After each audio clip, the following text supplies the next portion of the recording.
enjoy the Chinmaya play by Mr. Subbarao Majetti, Mr. Murali Bitla, Mrs. Gayatri Iyer, and choreographer Subbarao Majetti. Are you a teacher in Chinmaya Mission? Hari Om. Yes, I am. How can I help you? I hear the name of Chinmaya Mission a lot, but I know nothing about what they teach kids. My wife wants to join my kids in the mission, but I like to know what exactly they teach. I want to have a good idea before I send my kids here. Sure. Chinmaya Mission has a mission of giving maximum happiness for maximum amount of time to maximum number of people. In Chinmaya Mission, kids learn the culture as given in Vedic scriptures. They also learn how to take things positively even in adverse conditions. Everybody is quoting Vedic scriptures nowadays. Can you give me some idea of what is in Vedic scriptures?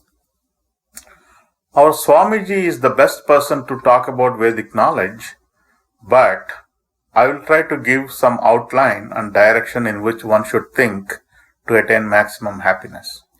Certainly. I will do as you say. See, the learning at Chinmaya Mission takes place in 3 steps. The first step is intense and concentrated listening. One has to pay attention while listening. In Sanskrit, this is called Shravanam. The second step is to repeat oneself what they learned from listening while using intellect to understand the information completely, leaving no doubts. This step in Sanskrit is called Mananam. The third step is to meditate with single-pointed mind on the knowledge that is understood in the second step until it is assimilated into one's own system and becomes one's own knowledge.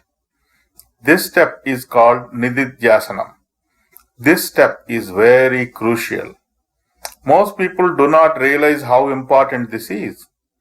Most people stop at the first step and some people stop at the second step. But only after the third step, the learning and realization is complete. We stress these steps to all our students, young ones and adults alike. Yes, I understand. What's the main teaching here? I'm eager to know. I'm going to briefly discuss the main point of Vedic scriptures. Most people do not understand who they really are. Am I the body? Am I the mind or intellect? Or am I something else? It so happens, the answer to this fundamental question, who am I, is also the answer to all human suffering. But it is not easy to understand the answer to this question very quickly. One needs a realized guru to guide that person to find the answer. Are you with me so far? Yeah, so far is. But what makes you say that lack of self-knowledge is the reason for human suffering? Every problem one faces can be analyzed carefully with logic. One can conclude that lack of self-knowledge is the root cause. To understand this, one must join our center and learn. Wait a minute. Are you saying that you teach the self-knowledge to kids?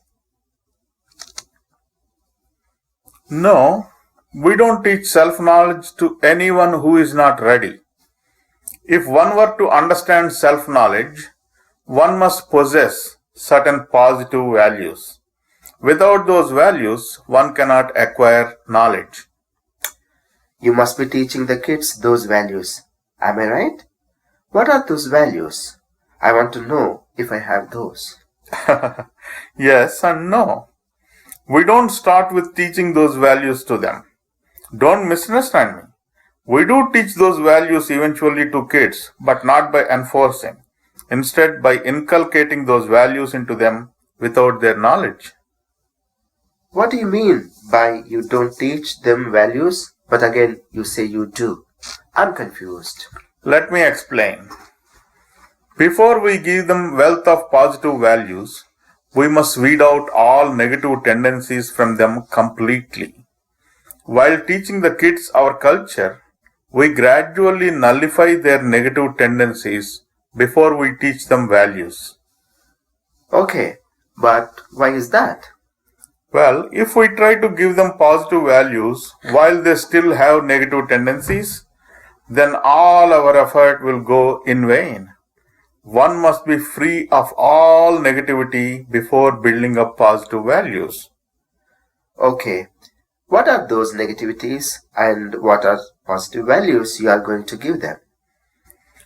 Yes, all negative tendencies are such as greed, jealousy, pride, etc. You must join our team to learn all the positive values. If you join our mission, you can learn all the values and in turn teach them to our kids through stories. It is interesting. You first remove negative tendencies in kids and then give the positive values. Yes, we prepare kids slowly and gently so that when they become adults, they are ready to receive the self-knowledge. I always thought that Chinmaya Mission they teach about God. But all you are talking about is self. Yes, we do teach about God. A singer once sang like this: I searched for God and found myself, and when I looked at myself, I found God. If you realize the self, then you would understand that self is God. In Vedic scriptures, it is said that Tat Tvamasi. Tat means that, indicating God. Tvam means thou, you. And Asi means are, that thou are. In Chinmaya Mission, we design courses for kids such that they learn about God and also they learn values which are necessary to realize self. Those values are taught in a subtle way through stories so that they acquire those qualities without enforcing them. When they become adults, they are ready to grasp self-knowledge without any difficulty. Okay, can I see the structure of your courses? There is an easy way for you to learn that. When you join your kids in the mission, you also come regularly and become a teacher. It's not necessary, but an option is given to you. That way, you can learn the course and teach the kids at the same time. That's a very good idea. I will seriously consider that. Thank you very much for giving these insights. Now I have to go home and do some mananam and nididhyasanam on what you just spoke. One last thing before I leave. In all this conversation, you never mentioned about gaining happiness that Chinmaya Mission promises. How does one gain maximum happiness? Certainly. About happiness, when one acquires self-knowledge, they automatically gain maximum happiness. It will take a long time to explain how and why, perhaps some other time. Thanks for your inquiry. Hope to see you soon at Mission. Thank you.